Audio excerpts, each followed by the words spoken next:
뜬금없는 질문 같습니다만 여러분 인생이 무엇입니까? 여러 가지로 대답할 수 있겠습니다만은 이렇게 말할 수도 있을 것입니다. 인생은 선택이다. 그렇죠? 그래서 이런 말도 있습니다. 인생은 B와 D 사이다. B와 D 사이니까 C지요.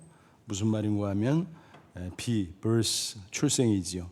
그리고 D는 death, 사망이지요. 그 사이는 C, 선택이다. 그래서 끊임없는 선택 속에서 살아가는 게 인생이다라는 것입니다.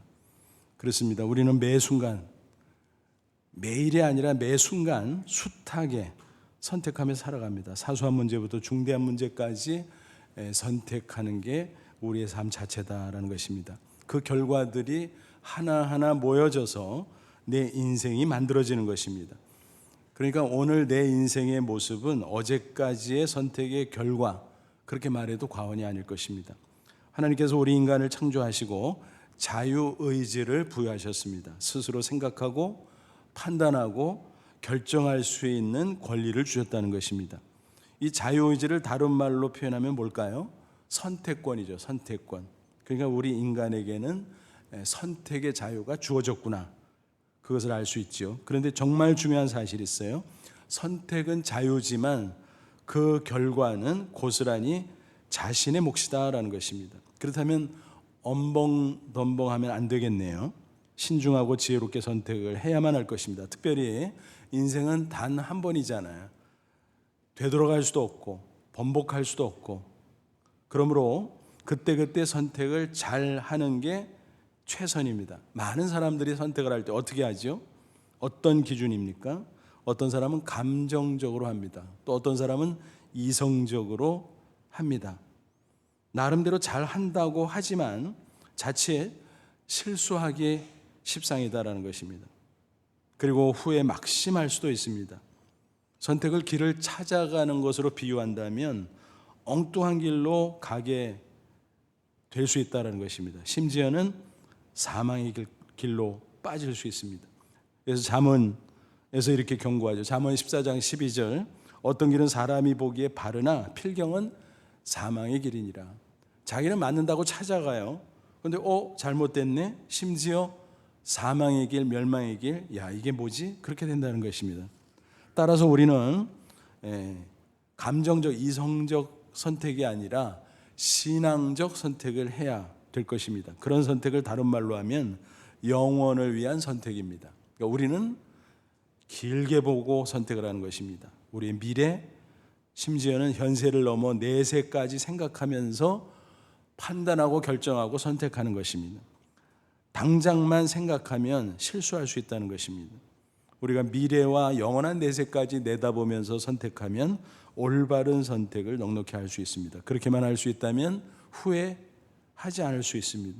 손해보지 않을 수 있습니다. 두고두고 뿌듯해하고 두고두고 감사할 수 있다는 사실입니다. 성경을 보니까 신실한 신앙 인물들은 한결같이 신앙적 선택을 하면서 살았어요. 즉 영혼을 위한 선택을 했다라는 것입니다. 본문에 등장하는 룻의 경우도 마찬가지죠. 룻기 하면 대개 효도를 먼저 떠올리죠. 물론 중요한 주제입니다. 룻은 정말 모범적이고 너무 귀한 효도의 본을 보여주고 있죠. 하지만 룻기에는 그 외에도 여러 가지 중요한 주제들이 포함되어 있습니다. 그 중에 하나가 바로 뭐냐 하면 선택의 문제인 것입니다. 등장인물들 하나하나 어떻게 선택하며 살아가는가, 그것을 살펴보는 것도 흥미로운 공부가 될 줄 압니다. 예를 들어서 시어머니 나오미의 선택, 그 남편 엘리멜렉의 선택, 또 나중에 룻과 결혼하는 보아스의 선택, 그런 것들을 각기 살펴보는 것 아주 흥미롭고 교훈을 얻을 수가 있습니다. 그런데 이 시간에는 룻의 선택과 그 동서 오르바의 선택을 집중적으로 살펴보려고 합니다. 오르바는 어떻습니까? 순간을 위한 선택을 했어요. 이성적으로, 감정적으로.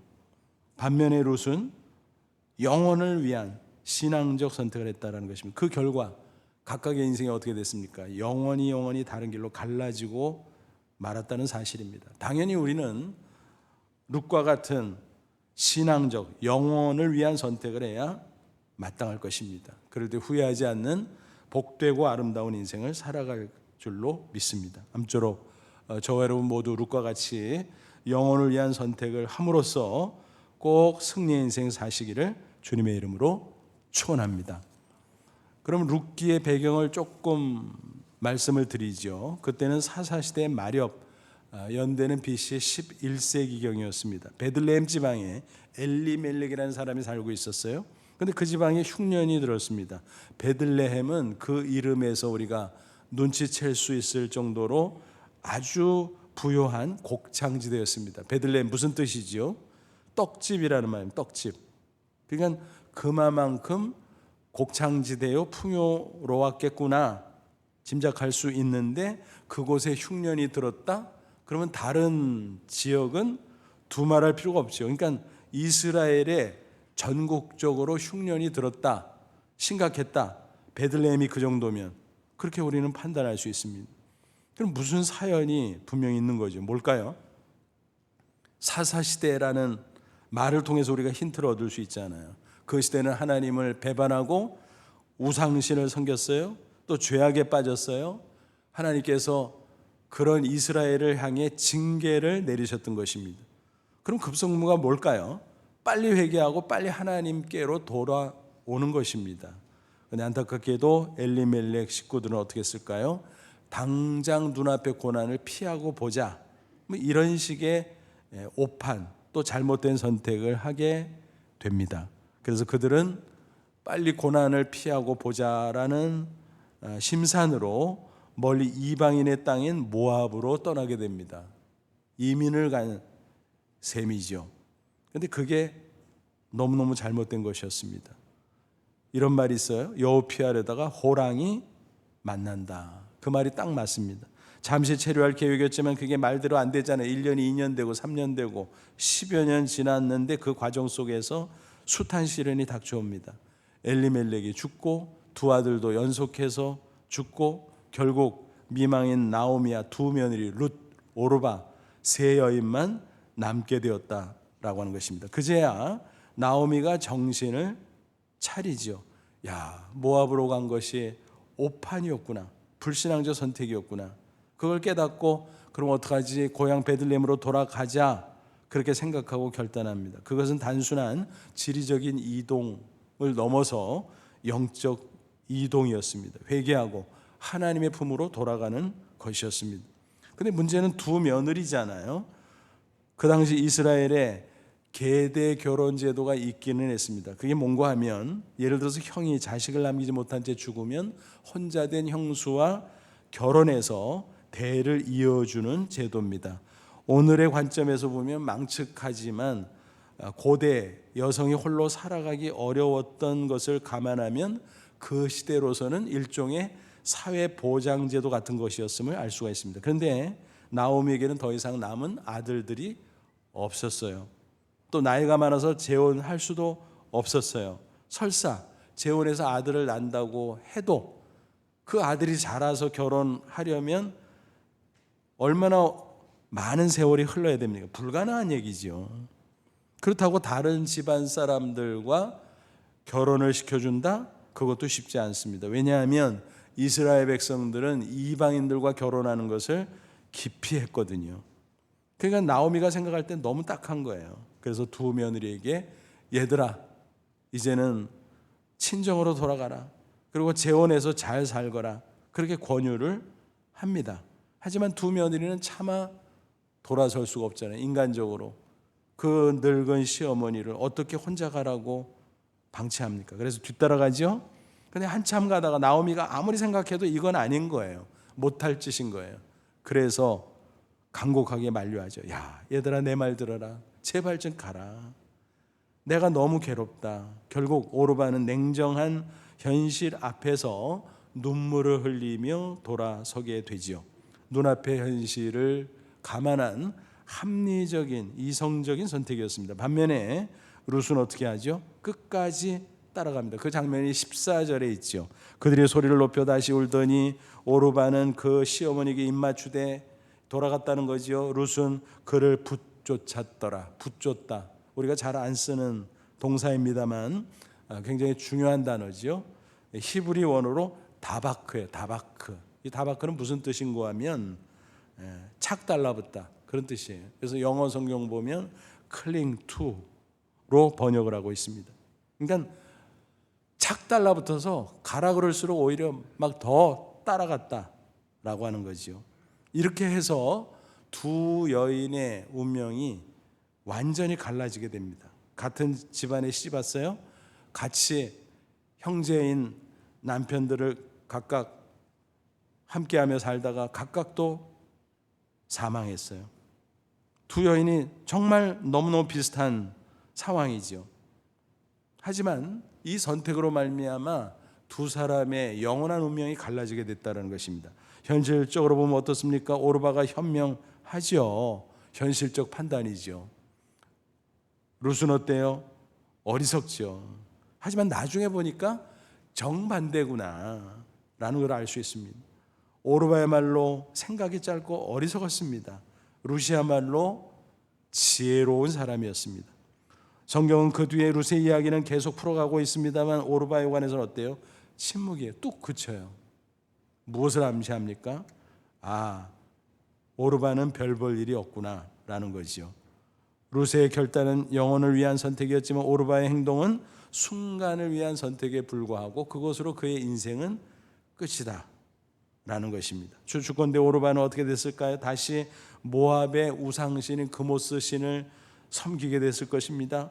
또 친정으로 갔을 것이고 또 혹시 재혼을 해서 편안하게 살았을지는 모르지만 영적으로 보면 영원한 멸망길로 갈 수밖에 없었다라고 하는 안타까운 사실입니다. 오르바가 떠나간 이후에 나오미는 어떻습니까? 너무너무 마음이 괴로운 거죠. 그래서 다시 한번 룻을 만류하죠. 너는 왜 안 가니? 제발 좀 내 말대로 좀 가거라 라고 말합니다. 하지만 룻은 단호히 거부합니다. 끝까지 따라갑니다. 이런 결단은 단순히 시어머니에 대한 인간적인 도리, 효심 그것 때문만은 아니었습니다. 이것은 전적으로 신앙 때문이었다는 사실입니다. 16절을 보세요. 룻이 이르되 내게 어머니를 떠나며 어머니를 따르지 말고 돌아가라 강권하지 마옵소서. 어머니께서 가시는 곳에 나도 가고 어머니께서 머무시는 곳에 나도 머물겠나이다. 어머니의 백성이 나의 백성이 되고 어머님의 하나님이 나의 하나님이 되시리니 그랬습니다. 놀라운 신앙 고백이죠. 신앙적 선택이라는 것입니다. 룻은 단순히 효도 차원으로 이스라엘로 가는 게 아니라는 것입니다. 육신적으로 고생할 것 뻔해요. 앞날이 막막해요.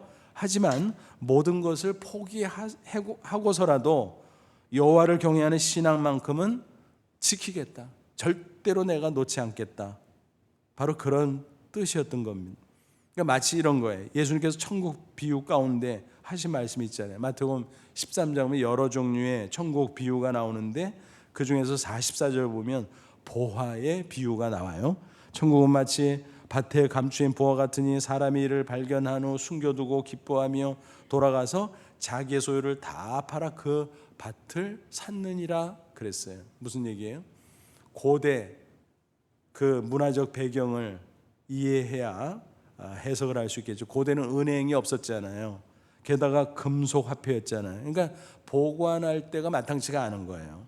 그래서 땅 속에 파묻어 두는 경우가 왕왕 있었어요. 그런데 세월이 흘러가면서 여러 가지 일들이 생기게 됩니다. 그 주인이 너무 고령이 되어서 잊어버린다든지 아니면 전쟁이 나서 피난을 갔다가 못 돌아왔다든지 또 뭐 사망한다든지 뭐 등등 뭐 이런저런 일로 인해서 잊혀진 것이 될 수 있다는 것입니다. 그런데 어느 날 농부가 그 밭에서 일을 하고 있었습니다. 소작인이었겠죠. 근데 뭐가 걸려요? 이게 뭐지? 파보니까 세상에 보물상자야. 보화가 가득 들어있는 거예요. 그럼 어떡합니까? 그걸 차지하기 위해서 잘 덮어놓고 빨리 가서 전 재산을 정리해서라도 기어코 그 밭을 사게 된다라는 것입니다. 그게 현명한 자세죠. 이와 같이 신앙을 위해서라면 신앙이 가장 중요한 것이니까 세상 그 무엇이라도 포기하고 희생하고 그럴 수 있어야 된다는 것입니다. 그러니까 영적인 가치 그리고 영원한 가치를 아는 사람은 그런 선택을 할 수 있고 그야말로 지혜로운 것이다라는 것입니다. 당장 눈앞의 현실만 보고 육신적으로 세속적으로만 선택한다면, 불신앙적으로만 선택한다면 그때는 괜찮은 듯 싶었지만 나중에는 후에 막심할 수밖에 없다는 것입니다. 어쨌든 이런 식으로 해서 오르바와 룻의 영원한 운명이 갈라졌다는 것입니다. 흥미로운 것은 오르바의 이름의 뜻이 뭐라고요? 구름이에요. 구름. 구름 그러면 낭만적으로 들릴 수도 있지만 성경의 흐름과 비교해서 생각해 보면 그런 뜻은 아니겠죠. 구름처럼 멀리 멀리 흘러가버리고 말았다. 뭐 그런 암시가 들어 있습니다. 반면에 룻은 어떻습니까? 그 후에 놀라운 승리 인생을 계속 살아가고 있음을 우리가 발견할 수 있습니다. 구체적으로 어떤 인생이었나요? 구원을 받았습니다. 무엇보다 중요한 거죠. 또 고난 가운데 어려움만 당할 줄 알았는데 웬걸 하나님이 크게 축복하셨습니다. 또 존귀한 인생으로 영광스럽게 하셨습니다. 심지어 천국에서도 빛나는 영광의 주인공이 되게 하셨습니다. 그러니까 구원, 축복, 영광을 다 얻을 수 있었다는 것입니다. 비유적으로 말하면 삼관왕 인생이에요. 삼관왕 되기 어렵죠. 놀라운 일이 아닐 수 없었습니다. 그렇습니다. 룻은 무엇보다 먼저 구원받은 사람이었어요. 그의 신앙 고백을 다시 한번 확인해 보죠. 16절 하반절 아까 봤습니다만 보면 어머니 백성이 나의 백성이 되고 어머니의 하나님이 나의 하나님이 되시리니 나의 하나님 그랬어요. 굉장히 중요하죠. 당당한 신앙 고백입니다. 구원은 신앙의 선택으로서 받는 것입니다. 물론 하나님 편에서 예정이 있고 또 선택이 있고 부르심이 있기는 하죠. 그러나 구원받는 본인의 입장에서는 신앙의 믿음의 결단과 선택이 중요하다라는 것입니다. 예수님께서 분명히 말씀하셨어요. 요한복음 5장 24절 내가 진실로 진실로 너희에게 이르노니 내 말을 듣고 예수님의 복음의 말씀을 듣고 또 나 보내시니 하나님을 믿는 자는 영생을 얻었고 심판에 이르지 아니하는 사망에서 생명으로 옮겼느니라. 사망에서 구원받고 영원한 생명을 얻는다. 구원받는다. 어떻게 해요? 믿으면, 믿음으로 받는다. 그러니까 그것은 믿음의 결단, 믿음의 선택을 의미하는 것입니다. 그것은 구체적으로 예수님을 영접하는 것으로 나타나게 됩니다. 요한복음 1장 12절 영접하는 자, 영접이 뭐예요? 받아들이는, 마음을 열고 예수님을 나의 구주로 받아들이는 자, 곧 그 이름, 예수 이름, 구원자의 이름을 믿는 자들에게 하나님의 자녀가 되는 권세를 주셨으니 그랬습니다. 이와 같은 영접의 행위를 가장 잘 표현해 주는 성경 구절이 있죠. 요한계시록 3장 20절 볼지어다 내가 문 밖에 서서 두드리노니 누구든지 내 음성을 들고 문을 열면 내가 그에게로 들어가 그로 더불어 먹고 그는 나와 더불어 먹으리라. 여기서 문은 뭐를 상징한다고요? 마음 문을 상징하죠. 그러니까 예수님은 강요하지 않아요. 마음 문을 두드립니다. 그래서 스스로 문을 열고 믿음으로 예수님을 나의 구주, 나의 하나님 이렇게 영접하도록 하신다라는 것입니다. 이 성경 구절을 소재로 그린 성화가 있죠. 영국의 화가 윌리엄 홀먼 헌트의 세상의 빛이라는 제목의 그림이 있습니다. 자세히 보면 예수님이 문 밖에 서 계신데 손잡이가 없어요. 그러니까 예수님이 밖에서 문을 열고 들어가는 게 아니에요. 그 안쪽에서 문을 열어주어야 들어가신다라는 것입니다. 그래서 스스로 마음을 열고 믿음으로 예수님을 영접할 때 그때 비로소 십자가 은혜를 통해서 구원받고 영생을 얻게 된다라는 것입니다. 그러므로 사람마다 개인적으로 예수님을 영접하는 믿음의 선택이 필수적이라는 것입니다. 우리가 교회에서 세례 예식을 거행하잖아요. 그래서 그 사람이 구원받았음을 외적으로 공적으로 표시해주는 거룩한 교회의 예식입니다. 그런데 그 예식 자체도 중요하지만 그 전에 중요한 절차가 있어요. 뭐죠? 문답입니다. 뭐 성경 말씀을 가르치는 교육도 중요하지만 문답이 정말 중요하죠. 뭐예요? 한 사람 한 사람 개별적으로 신앙 고백을 확인하기 위해서 질문하는 것입니다. 당신 하나님을 믿습니까? 당신은 예수 그리스도가 하나님의 아들 구주인 것을 믿습니까? 예수님은 죄가 없으니 의로우신 분이지만 십자가에 우리 죄를 대신해서 죽었다 부활하신 것을 믿습니까? 당신 자신의 죄를 위해서 죽었다가 당신 자신을 구원해서 영생하도록 하기 위해서 부활하신 것을 믿습니까? 그거를 계속 질문하는 것입니다. 그래서 그걸 서슴없이 예라고 확답하고 결단할 때 그 사람이 구원받은 사람이구나 하고 확인됐으니까 세례식을 베푸는 것입니다. 그래서 이 세례를 통해서도 우리가 알 수 있는 믿음의 선택이 구원의 핵심 요소구나 하는 걸 알 수 있습니다.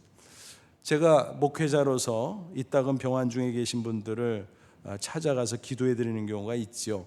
근데 이제 치유가 굉장히 시급하지만 때로는 이렇게 보면 이분이 구원의 확신이 없네 하는 게 감 잡히는 경우가 있어요. 이렇게 보면 알거든요. 또 아예 교회를 나오지 않던 분들은 뭐 두말할 것 없이 그렇고요. 그러면 치유 문제보다 사실은 더 시급한 게 뭐예요? 구원의 문제거든요. 그래서 그런 경우는 제가 치유에 관한 말씀을 전해주는 게 아니라 구원의 복음을 전해요. 그래서 예수님은 누군가, 그리고 예수님의 십자가 부활 쭉 전하고, 아픈 분한테 찾아가서 길게 할 수는 없지만 핵심적으로 전하고 제가 선택권을 드립니다. 그분에게.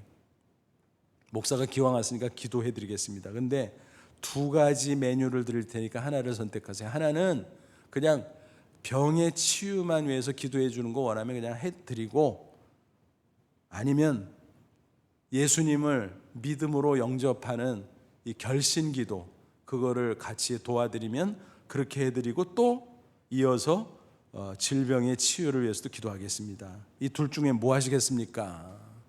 그러면은 대개 그런 질문을 받는 분들은 구원의 확신이 없거나 아직 교회 나오지 않아서 구원에 대해서 잘 몰랐던 분들이잖아요. 그런 경우는 가만히 있습니다. 즉답을 못하죠. 어떻게 즉답을 하겠습니까? 듣자마자. 근데 딱 던지면, 선택권을 주면 오히려 엄숙해지고 진지해지죠. 그래서 자기가 생각을 하는 겁니다. 특별히 병이 위중할수록 목사가 오늘 왔는데 다시 올 수 있을까? 이런 생각도 하고, 또 제가 어떤 땐 그래요. 제가 오늘 왔는데 또 올 수 있을지 모르겠습니다. 이렇게 또 딱 던질 때가 있어요. 그러면은 심각하게 진지하게 가만히 있다가 드디어 대답을 합니다. 그럼 거의 대부분이 결신기도 도와주세요. 그렇게 이야기합니다. 그러면 성경책을 딱 내밀면서, 우리가 중요한 계약할 때 인감도장 찍죠? 그거랑 똑같다고 생각하세요. 이 성경책 위에 손 얹으세요. 목사가 그 위에 손 얹겠습니다. 그리고 따라서 하세요. 그러나 그냥 하지 마시고 마음을 담아서 진심으로 하셔야 본인의 기도가 되는 겁니다. 그래서 이제 예수님을 영접하는 결심 기도를 시키죠. 그러면 이제 예수님의 이름으로 기도합니다. 아멘해요. 그러면 구원받은 거죠. 믿음의 선택을 했거든요. 그러면 이어서 이분을 하나님께서 치유해 주시고 회복시켜 주셔서 남은 생에 정말 하나님 은혜 가운데 잘 살다가 이 세상 언젠가 떠나니까 그때 천국 가게 해 주옵소서, 그렇게 기도를 마무리합니다. 여러분, 그렇잖아요. 질병 치유하는 게 시급하지만 낫는다고 끝이에요? 아니잖아요. 늙어지고 또 병들고 결국은 죽고, 그럼 그 뒤에는 뭐예요? 구원의 문제가 사실은 가장 중요한 겁니다. 이런 케이스 경우에 한 달 만에, 며칠 만에, 심지어는 돌아가시는 분들도 있어요. 그러면 아주 아찔하죠. 그때 정말 함께 결심기도하지 않았으면 얼마나 안타까울까라는 생각을 합니다. 여러분, 믿음의 선택이라고 하는 것은 이렇게 중요한 것입니다. 룻은 믿음의 선택으로 여호와를 나의 하나님으로 결단하고 고백하고 구원을 받았습니다. 사망에서 구원받고 영생을 얻고 하나님의 자녀, 천국 백성이 되었다라고 하는 사실입니다. 아마 룻이 두고두고 생각하면 생각할수록 너무 다행스럽고 너무 감사해 했으리라고 생각이 됩니다. 저와 여러분 어떻습니까? 이와 같은 믿음의 선택 분명히 하셨죠? 예수님은 나의 하나님, 나의 구주 믿으시죠? 그러므로 이런 믿음의 선택으로 구원의 확신 가지고 날마다 영생을 누리다가 이 땅에서 승리하다가 하나님 부르시면 저 천국에 들어가는 저와 여러분 되시기를 축원합니다. 룻은 또 신앙의 중요성을 알았기에 고난을 선택했어요. 심지어 죽음조차 불사했습니다. 17절 보세요. 어머니께서 죽으시는 곳에서 나도 죽어 거기 묻힐 것이라. 만일 내가 죽는 일 외에 어머니를 떠나면 여호와께서 내게 벌을 내리시고 더 내리시기를 원하나이다. 무슨 얘기예요? 내가 죽음 각오했습니다. 나 고생할 거 압니다. 고생 기꺼이 하겠습니다. 죽으면 이스라엘 땅에 묻히는 거죠. 당당하게 이렇게 이야기합니다. 천국 가는데 뭐가 거칠 게 있냐라는 것입니다. 여러분 그렇게 각오했지만 하나님께서 그를 고난 가운데 방치하셨을까요? 아니요. 그를 죽도록 방치하셨을까요? 아니요. 오히려 하나님께서 책임져 주고 크게 축복하셨다는 사실입니다. 가보니까 베들레헴의 유력 인사 보아스가 하나님의 섭리 가운데 딱 대기하고 있었어요. 2장 3절 4절 룻이 가서 베는 자를 따라 밭에서 이삭을 줍니다. 이게 뭘까요? 고대 이스라엘에는 긍휼의 율법이라는 게 긍휼의 율법. 이게 뭐냐면 가난한 사람들을 배려하고 돕기 위해서 율법 규정을 정해놓은 거예요. 그렇게 꼭 하라고 이스라엘 사회에. 그거 지켜야 됩니다. 그래서 여러 가지가 있는데 그 중에 하나가 뭐냐면 추수하는 시즌에 아무 밭에나 가난한 사람이 가서 추수하는 사람 뒤따라가면 추수하는 사람이 이렇게 추수하다가 이삭을 떨어뜨리는 경우가 있잖아요. 그러면 이걸 악착같이 주우면 안 돼요. 그냥 놔둬야 돼요. 그러면 가난한 사람이 그거 다 주워다가 한 보따리 해가지고 집으로 가서 그걸 가지고 양식으로 삼고 살아갈 수 있는 거지요. 아주 지혜롭고 훌륭한 긍휼의 율법입니다. 바로 그 율법에 따라서 룻이 어느 밭에 가서 추수하는 사람들 뒤따라가면서 이삭을 막 줍고 있었던 거예요. 그런데 자 보세요. 우연히 그러니까 본인은 모르고 어느 밭인지도 모르고 그냥 우연히 갔는데 엘리멜렉 친족 보아스에게 속한 밭에 이르렀더라. 게다가 마침 just then 보아스가 베들레헴부터 보아스가요 유력 인사로서 대농의 주인인데 여러분 매일 밭에 나와 있겠어요? 아니잖아요. 그래서 베들레헴 다운타운에 집이 있고 거기서 살다가 특별한 날이라 그곳으로부터 와서 베는 자들에게 이르되, 그러니까 딱 모처럼 왔는데 룻도 왔고 딱 타이밍이 맞아서 만났다라는 것입니다. 극적인 만남이죠. 뭡니까? 약속한 거 아니죠. 하나님의 놀라운 섭리였습니다. 보아스는 룻에 대한 소문을 이미 듣고 있었어요. 그래서 그런 훌륭한 여인도 있어. 근데 자기 눈앞에 나타난 거예요. 그래서 야 신기하다. 근데 나중에 알고 보니까 어때요? 보아스는 이 룻의 시댁 집안의 기업 물을 자였다라는 것입니다. 기업 물을 자가 뭔가 이걸 이해해야 룻기를 잘 이해할 수가 있습니다. 기업 물을 자는 히브리어로 고엘입니다. 고엘. 근데 이 고엘은 뭐냐면 친족 구속자예요. 그러니까 친척을 구원해 주는 사람 그런 뜻이에요. 여기서 구원은 물론 영적 구원을 말하는 것이 아니라 가난이나 궁핍이나 어려운 환난 가운데 처했을 때 거기서 건져주는 도와주는 사람을 의미하는 것입니다. 일종의 복지제도 차원이라고 생각하면 됩니다. 어떤 사람이 망했다 그러면 가장 가까운 동기간 혹은 친척 순서로 도와주는 제도다라는 것입니다. 그래서 예를 들어서 빚으로 넘어간 기업이 있으면 땅이나 집이나 이런 거죠. 그러면 그거를 사서 줘야 돼요. 그게 물러주는. 그러니까 돈을 주고 그거 물러달라 그래가지고 이게 망한 집에 주는 거예요. 그러니까 아주 공공 가운데 처했을 때 구원해 주는 바로 그거죠. 심지어는 앞서 얘기한 계대결혼 미망인이 있을 때 결혼까지 해줍니다. 그래서 대를 이어줍니다. 그러니까 그런 고엘 제도가 있었는데 그 해당되는 사람이 바로 보아스였다라는 것입니다. 그래서 결국 룻은 보아스와 결혼해서 부잣집 사모님이 됐고 또 나오미도 덩달아 부유한 노후를 보내게 됐다라는 것입니다.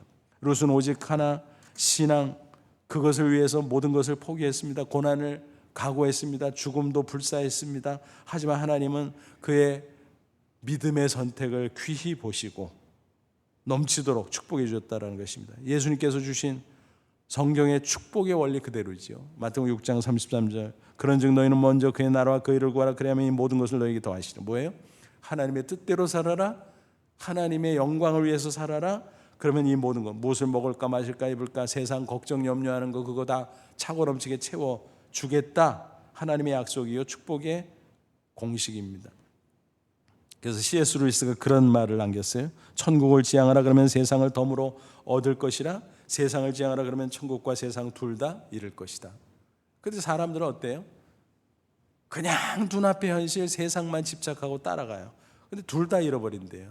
그러나 천국을 지향하고 영혼을 위한 선택, 믿음의 선택을 하나하나 하다 보면 천국은 이미 얻었고 세상도 덤으로 얻을 수 있다라고 말했는데 성경적 원리 그대로인 것입니다. 안타깝게도 많은 사람들이 그와 정반대 인생을 살아갑니다. 눈앞의 이익을 포기하지 못해서 욕심을 부리다가 망하는 케이스들이 얼마나 많습니까? 앞서 말씀드린 오르바의 경우도 안타깝지만 그런 케이스잖아요. 그리고 생각나는 사람이 있어요. 룻과 이름이 비슷한 롯, 아브라함의 조카. 이름은 비슷한데 인생은 영 딴판이었습니다. 롯은 어떻습니까? 삼촌을 배신하고 손까지 갔습니다. 왜요? 잘 먹고 잘 살겠다고 세상적으로. 그런데 탈이 났어요. 소돔성은 죄악이 관영한 도성이었어요. 하나님께서 내려다보다가 견디다 못해 유황불 심판을 내리는데 그 와중에 롯이 어떻게 됩니까? 그나마 아브라함이 기도해줘서 그 기도 덕분에 하나님이 기억하고 천사를 보내서 꺼내주기는 했지만 지발의 모든 것을 잃어버리고 말았어요. 풍비박산된 거지요. 그 모습을 창세기 19장 26절에 이렇게 묘사하고 있습니다. 롯의 아내는 뒤를 돌아봤으므로 소금 기둥이 되니라. 롯과 그 아내 그리고 두 딸이 황급하게 몸만 빠져나오는데 두고 온 게 얼마나 아까워요. 그렇게 그냥 악착같이 긁어 모으고 쌓고 그랬던 게 얼마나 많겠어요. 근데 그걸 두고 오니 얼마나 기가 막히게. 그래서 롯의 아내는 천사가 뒤를 돌아다보지 말라 경고했음에도 불구하고 그걸 어기고 뒤를 돌아다보다가 소금 기둥이 되었더라. 하나님이 그 지역의 성을 멸하실 때 곧 롯이 거주하는 성 소돔성을 엎으실 때 하나님이 아브라함을 생각하사 롯을 그 엎으시는 중에서 내보냈더라. 다행히 빠져나오긴 했지만 불 가운데 겨우 얻은 구원에 불과했다라는 것입니다. 그러니까 신앙적 믿음의 선택을 통해서 하나님의 가치, 하나님의 뜻을 추구해야 되는데 세상 것에 집착해서 그것만 따라가다 보니까 어땠어요? 오히려 실패하고 망하고 말았다라고 하는 것입니다. 그러므로 저와 여러분 눈앞의 이익보다 영혼을 바라보며 믿음의 선택을 할 수 있기를 바랍니다. 하나님의 뜻대로 하나님을 영화롭게 하는 그런 방향으로 인생을 살아갈 수 있기를 바랍니다. 그러면 육신의 문제, 이 세상에서의 삶의 모든 문제도 하나님께서 책임져 주시고 축복해 주실 줄로 믿습니다. 롯은 또 한 걸음 더 나가서 영원한 천국의 영광까지 얻게 됩니다. 3장 4장 쭉 읽어가다 보면 보아스와 롯의 결혼 이야기가 등장하지 아름다운 러브스토리입니다. 위대한 신앙 간증입니다. 나오미는 룻에게 보아스가 기업물을 짜인 줄을 알려줍니다. 야, 그 사람이 너와 결혼할 수도 있어. 네가 접근해봐. 우리 관점에서 보면 민망하지만 이스라엘 고엘 제도에서 볼 때는 자연스러운 일이에요. 어떻게 보면 권리일 수도 있어요. 근데 문제가 있었어요. 보아스보다 앞순위에 기업물을 짜가 한 명 있었습니다. 근데 보아스가 마음에 있었어요. 그래서 내가 해야지 하고 그 사람을 찾아가서 단판을 짓습니다. 여보 이만저만해서 그 엘리멜렉 나오미 집안의 자네 그리고 내가 기업물을 짠데 자네가 앞순이야. 그러니까 자네가 먼저 선택을 해야 되는데 내가 설명해 줄게. 그랬더니 내가 할게. 어쩌면 그때 보아스의 가슴이 철렁했을지도 몰라요. 근데 보아스가 이어서 얘기했어요. 근데 계대 결혼도 해줘야 돼. 근데 그 상대는 이방인 모압 여인이야. 그랬더니 그 사람이 아유 그거는 내가 못하지. 기다렸다는 듯이 보았어요. 그럼 내가 할게. 넘겨. 그래서 보아스와 룻이 결혼하게 되었다는 것입니다. 그 두 사람 사이에 아들이 태어나죠. 오벳입니다. 족보를 따져보니까 정말 놀랍습니다. 룻기 4장 21, 22절 살몬은 보아스를 낳고 보아스는 오벳을 낳았고 오벳은 이새를 낳고 이새는 다윗을 낳았고 다윗? 그럼 왕의 족보네? 맞습니다. 그 족보가 마태복음 1장에 또 그대로 나와요. 예수님의 메시아 족보로 이어지지요. 거기에 보아스의 이름도 나오고 룻의 이름도 등장합니다. 마태복음 1장 5절 6절 살못은 라합에게서 보아스를 낳고 보아스는 룻에게서 오벳을 낳고 오벳은 이새를 낳고 이새는 다윗 왕을 낳으니라. 그러니까 룻은 다윗의 증조 할머니가 되었다라는 것입니다. 예수님의 육신의 조상이 되었다라는 것입니다. 이방 출신 여인이 하나님을 경외하는 믿음의 선택을 통해서 결단과 헌신을 통해서 이런 놀라운 영광을 얻었습니다. 개인의 영광이요, 가문의 영광이요, 이 땅에서 존귀할 뿐만 아니라 저 영원한 천국에서 영원히 빛나는 영광의 주인공이 되었다라고 하는 것입니다. 룻은 비록 좁은 길을 갔지만 결국은 승리한 것입니다. 영원한 영광까지 얻었습니다. 로마서 8장 18절 말씀 그대로지요. 생각하건대 현재 고난은 장차 우리에게 나타날 영광과 비교할 수 없도다. 신앙의 선택 때문에 고난을 감수한다면 그 고난과 비교할 수 없는 어마어마한 영광을 하나님께서 허락하실 것임을 약속하고 있습니다. 프랑스의 농민화가 밀레의 유명한 이야기죠. 그는 가나다절 누드화를 그리면서 생계를 이어갔어요. 그러던 중 전시장에서 이런 일이 있었습니다. 다른 작가들과 함께 공동 전시라고 있었는데 자기 그림 앞에서 두 청년이 히히덕거리는 거예요. 그러면서 야, 이거 누가 그린 줄 알아? 밀레라는 사람인데 그 사람은 쓰레기야, 쓰레기. 이런 그림이라 그러면서 돈벌이 한대. 그렇지, 쓰레기지. 충격이었습니다. 너무 부끄러웠습니다. 그래서 집에 가서 아내에게 그 이야기를 다 털어놨습니다. 그러면서 눈물을 흘렸습니다. 어린 시절 신실했던 신앙을 잃어버린 자신의 초라한 모습을 회개하고 아내와 함께 결단합니다. 우리가 차라리 굶을지언정 이렇게 살지는 말자. 그래서 가난하지만 경건한 신앙으로 하나님 앞에 감사하며 지내는 그 농민들의 모습을 화폭에 담아 그림을 그리기 시작했습니다. 그래서 그는 농민화가의 길을 가게 된 것입니다. 그의 대표작 잘 아시잖아요. 만종. 하루 종일 부부가 밭에서 일하고 저녁 무렵 다정하게 밭에 서서 은은히 울리는 교회 종소리를 들으면서 감사드리는 기도하는 그 경건한 모습, 화폭에 담긴 그 모습을 보노라면 이게 밀레 자신과 그 아내의 모습을 그린 자전적인 그림이겠구나 라고 생각이 됩니다. 그는 현실의 고난을 감수하면서 영혼을 위한 선택을 하며 남은 인생을 살았던 것입니다. 그 결과 역사의 길이 남는 경건한 농민 화가로서의 명성을 얻을 수 있었고 아마 천국에서도 영원한 빛나는 존재가 되리라 생각이 됩니다. 여러분, 인생은 선택입니다. 저와 여러분 과연 어떤 선택을 하면서 살아갑니까? 매일마다 순간마다 한번 생각해 보십시오. 세상에 파묻혀 눈앞에 육신적인 이해 타산만 이성적으로 감정적으로 선택하면서 살아갑니까? 만약 그렇다면 후회할 날이 있을 것입니다. 우리는 하나님을 경외하며 예수 그리스도를 나의 구주로 믿는 믿음의 선택을 이미 한 사람으로서 남은 인생 하나님의 뜻대로 믿음의 선택을 계속해야 될 것입니다. 어떤 문제가 있든지 하나님의 뜻대로 결단하고 실행하고 또 하나님의 영광을 위해서 헌신하고 그렇게 살아갈 수 있기를 바랍니다. 그럴 때 하나님께서 룻의 인생을 크게 축복하고 빛나는 영광을 허락해 주신 것처럼 저와 여러분에도 동일한 역사를 허락해 주실 줄로 믿습니다. 그렇게만 될 수 있다면 우리는 남은 생에 두고두고 뿌듯해하며 두고두고 감사하는 인생을 살게 될 것입니다. 아무쪼록 룻과 같이 또 많은 믿음의 선진들과 같이 영원한 선택을 하시기 바랍니다. 그래서 영원을 위한 믿음의 선택으로 구원, 축복 그리고 영광을 얻는 삼관왕 인생 다 되시기를 주님의 이름으로 축원합니다. 기도하겠습니다. 이 말씀 붙잡고 기도하죠. 하나님, 그렇습니다.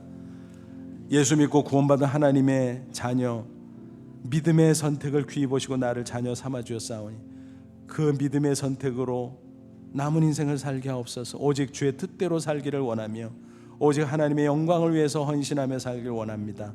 그래서 룻의 인생에 그렇게 해주셨던 것처럼 축복해 주시고 영원히 빛나는 영광의 주인공으로 삼아 주옵소서. 우리 다 같이 간절한 마음으로 잠시 기도합니다. 하나님 아버지, 은혜를 진심으로 감사합니다. 이 시간 주의 말씀으로 격려하시고 깨우쳐 주니 감사합니다. 이 말씀 부여잡고 이제 예수 그리스도를 나의 구주 나의 하나님으로 믿음의 선택을 했사오니 구원을 확신하며 남은 생에 무엇을 하든지 하나님의 뜻대로 결단하게 하시고 또 하나님의 영광을 위해서 헌신하게 하셔서 우리의 남은 생에 하나님이 축복하시고 계속 존귀케 하시는 영광의 인생 될 수 있도록 역사해 주시옵소서.